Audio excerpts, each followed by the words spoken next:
అచ్చ తెలుగు విద్యార్థితో తెలుగు రాష్ట్రాల first rank నారాయణదే.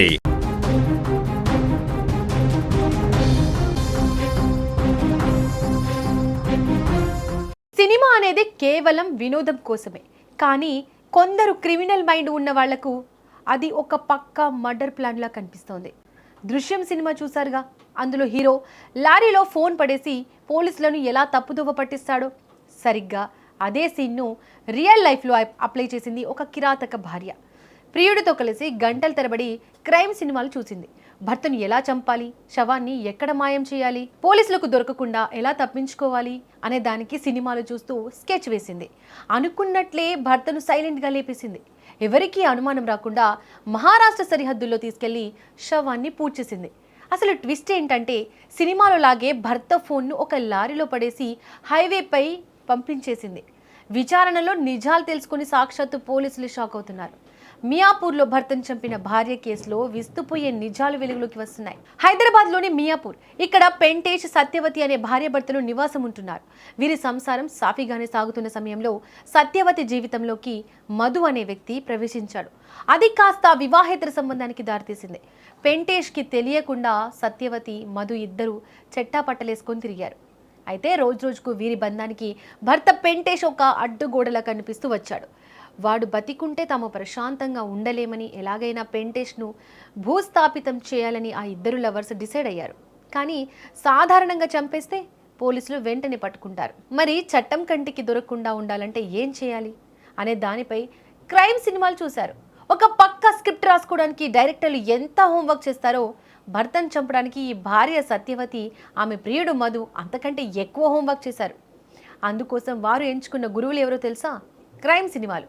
అవును, టాలీవుడ్ సూపర్ హిట్ సస్పెన్స్ థ్రిల్లర్లపై వీరు లూప్లో పెట్టి చూశారు. శవాన్ని ఎలా మాయం చేయాలి, లొకేషన్ ఎలా మార్చాలి, పోలీసులు మొబైల్ సిగ్నల్స్ ఆధారంగా నిందితులను ఎలా పట్టుకుంటారు అనే విషయాలపై పక్కాగా స్టడీ చేశారు. సినిమాలో హీరో ఫ్యామిలీని కాపాడుకోవడానికి ప్లాన్ వేస్తే, ఇక్కడ ఆ కిరాతకులు మాత్రం ఒక అమాయకుడి ప్రాణం తీయడానికి ఆ టెక్నిక్స్ అన్నింటినీ నోట్ చేసుకున్నారు. ప్లాన్ రెడీ అయ్యింది, ఇక యాక్షన్ స్టార్ట్ చేశారు.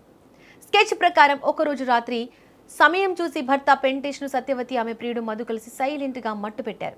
ఇంట్లో హత్య చేస్తే శవాన్ని ఎక్కడ దాచాలి? అందుకే ముందే అనుకున్న ప్లాన్ ప్రకారం శవాన్ని ఒక వాహనంలో వేసుకుని నేరుగా తెలంగాణ దాటించి మహారాష్ట్ర సరిహద్దుల్లోకి తీసుకెళ్లారు. ఎవరూ లేని నిర్మానుష్య ప్రాంతాన్ని చూసి అక్కడ పెంటేష్ శవాన్ని పూడ్చిపెట్టి ఆధారాలు దొరకకుండా దహనం చేసేశారు.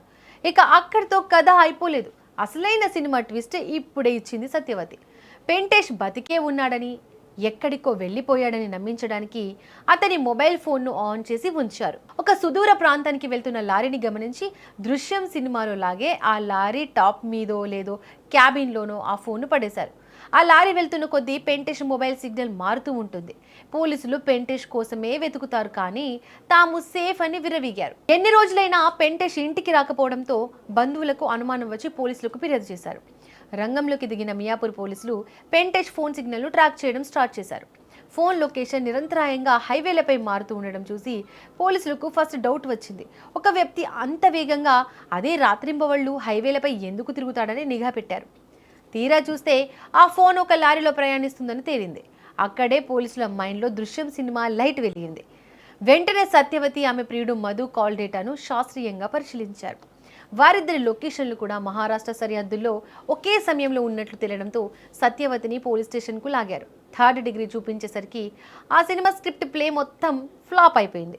ప్రియుడితో కలిసి భర్తను ఎలా చంపింది, సినిమాలను చూసి ఎలా కాపీ కొట్టింది అనేదాన్ని ఒప్పుకోవడంతో పోలీసులు సైతం ముక్కున వేలేసుకున్నారు. సినిమాల్లో చూపించే నేరాలను స్ఫూర్తిగా తీసుకొని రియల్ లైఫ్లో అప్లై చేస్తే లీగల్గా దొరికిపోవడం ఖాయం.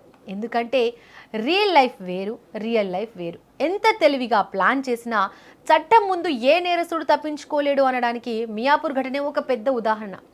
కట్టుకున్న భర్తను ప్రియుడి కోసం ఇంత దారుణంగా చంపిన ఈ కిరాతక భార్యకు ఎలాంటి శిక్ష పడాలో కింద కామెంట్స్లో చెప్పండి మరి.